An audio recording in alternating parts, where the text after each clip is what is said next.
सांगली येथील महानगरपालिका क्षेत्रात असणाऱ्या आयर्विन पुलाला समांतर बांधून तयार असलेल्या पुलाचे लोकार्पण उच्च व तंत्र शिक्षण मंत्री आणि सांगली जिल्ह्याचे पालकमंत्री चंद्रकांतदादा पाटील यांच्या हस्ते करण्यात आले। यावेळी आमदार सुरेश खाडे, आमदार सुधीर गाडगीळ, नीताताई केळकर, दिनकरतात्या पाटील, पृथ्वीराज भैया पवार, पृथ्वीराज बाबा पाटील, प्रकाश तात्या बिरजे, केदार खाडीलकर, सिद्धार्थ गाडगीळ, विश्वजित पाटील, विशाल पवार यांच्यासह असंख्य कार्यकर्ते व नागरिक उपस्थित होते। सांगली शहरातील वाढत्या वाहतुकीचा ताण कमी होण्यास या पुलामुळे मदत होणार आहे। पुलाची लांबी 262.9 मीटर आहे। या प्रकल्पासाठी 35 कोटी 50 लाख रुपये इतका निधी शासनाकडून मंजूर करण्यात आला। या पुलामुळे आयर्विन पूल परिसरातील वाहतुकीवरील ताण मोठ्या प्रमाणात कमी होणार असून शहरातील उत्तर दक्षिण भागातील संपर्क अधिक सुलभ होईल। सांगलीच्या सर्वांगीण विकासाच्या दृष्टीने ही एक महत्त्वाची पायरी ठरणार आहे। आता जशी गेले 2-3 महिने प्रचंड अतिवृष्टी झाली, तशा अतिवृष्टीमध्ये रायगड जिल्ह्यातल्या सावित्री नदीचा पूल कोसळला आणि त्या कोसळताना ब्रिजवर असणारी एक 42 प्रवाशांची बस वाहून गेली।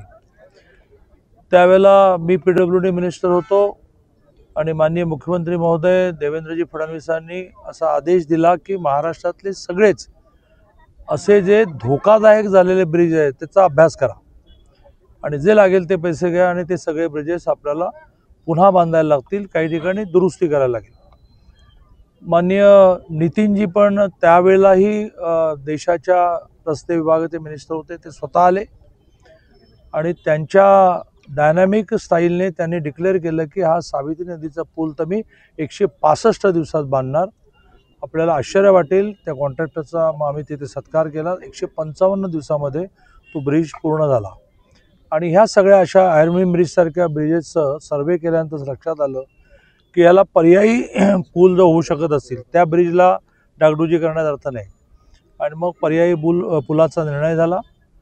2016 पासून फंड्सची उपलब्धता, कधी टेक्निकल अडचणी, मग सरकार जाणं, मग कोविड करत तो आत्ता पूर्ण झाला। मधल्या काळात तो सरकार नसताना झाला नाही याचं कारण तो बहुधा देवेंद्रजींच्या पुन्हा मुख्यमंत्री होण्याच्या काळातच व्हायचा होता। तो पूर्ण झाला आणि आज त्याचं लोकार्पण आम्ही सांगलीचे आमदार सुधीरदादा गाडगीळ, मिरजेचे आमदार सुरेशभाऊ खाडे ह्या दोघांचेही प्रचंड परिश्रम येत आहेत। या दोघांचं एक वैशिष्ट्य आहे की कुठला विषय धरला की सोडतच नाहीत। आत्ताच आपल्याला माहिती असेल की इस्लामपूरचं ईश्वरपूर करणं, मग ईश्वरपूरचं उरून ईश्वरपूर करणं, या विषयातही डायनॅमिकली काल 4 वाजता आचारसंहिता लागणार, तर 3 वाजता फायनली दिल्लीहून अमितभाईंच्या सहीनंतर त्यांच्या डिपार्टमेंटची ऑर्डर, मुंबईत नगरविकासची ऑर्डर, कारण एखादा विषय हे दोघे सोडतच नाहीत। तसा हा मागे लागून कारण काळाच्या ओघात याचा एस्टिमेट वाढीव एस्टिमेट ही माननीय देवेंद्रजींनी दिला आणि पूर्ण झाला। खूप मोठी सोय होणार आहे। हाच ब्रिज पुढे पेठपर्यंत जातो रस्ता, त्याची काय हालत झाली होती आपल्याला माहिती आहे। म्हणजे अक्षरशः मागच्या जन्मी काही पाप केले की असं वाटावं इतका त्रास व्हायचा, पण तोही आता उत्तम झाला। मध्ये 1-2 किलोमीटरचा पॅच राहिला। आत्ताच मी कलेक्टर ऑफिसमध्ये या विषयाची मीटिंग करून आलो। शेतकऱ्यांना समजावून सांगण्याचा काही विषय आहे आणि गडकरींची ही पण इच्छा आहे की त्यांचं म्हणणं बरोबर असेल तर जे काही करायचं असेल ते करू, परंतु तो 2 किलोमीटरचा पॅच जो पूर्ण झाला तर अक्षरशः हा जो पुण्याला जाण्यासाठीचा पेठ मार्गे रस्ता आहे तो हा बेल्ट आपल्याला खूप जिकिरीचा झाला होता, तो सोपा होईल। दादा, आज उद्धव ठाकरे